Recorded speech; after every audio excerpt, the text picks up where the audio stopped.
2022 সালের ফেব্রুয়ারিতে রাশিয়া ইউক্রেনের মধ্যে যুদ্ধ শুরু হয়।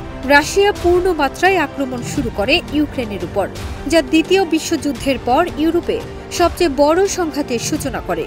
এ যুদ্ধের ফলে শরণার্থী সংকট দেখা দেয় এবং লক্ষ লক্ষ মানুষ মারা যায়। ওয়ালটন আবারও মিলিনিয়ার অফারে ওয়ালটন ফ্রিজ কিনে আপনিও হয়ে যেতে পারেন মিলিয়নিয়ার।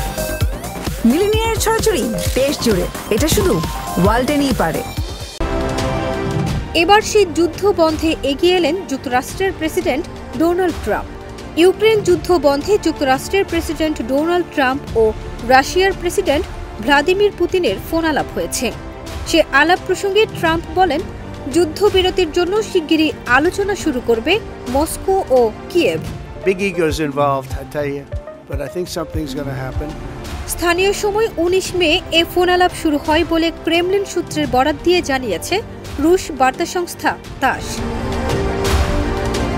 তাসের খবরে বলা হয়, ভবিষ্যতে একটি সম্ভাব্য শান্তি চুক্তির জন্য ইউক্রেনের সঙ্গে রাশিয়া কাজ করতে প্রস্তুত আছে বলে জানিয়েছেন পুতিন। সে অনুযায়ী দুই পক্ষ একটি চুক্তিতে পৌঁছালে নির্দিষ্ট সময়ের জন্য যুদ্ধবিরতি কার্যকর করা হতে পারে। এতে আরও বলা হয়, পুতিন জানিয়েছেন আলোচনা গঠনমূলক, খোলামেলা ও অত্যন্ত কার্যকর বলে মনে করছেন তিনি। যুদ্ধ থামানোর পক্ষে তার দেশ, তবে সব পক্ষের জন্য গ্রহণযোগ্য ও সমঝোতা প্রয়োজন।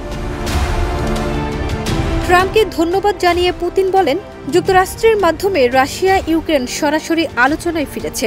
একই সঙ্গে রাশিয়া একটি যুদ্ধবিরতির স্মারক প্রস্তাব হিসেবে প্রস্তুত বলেও জানান তিনি।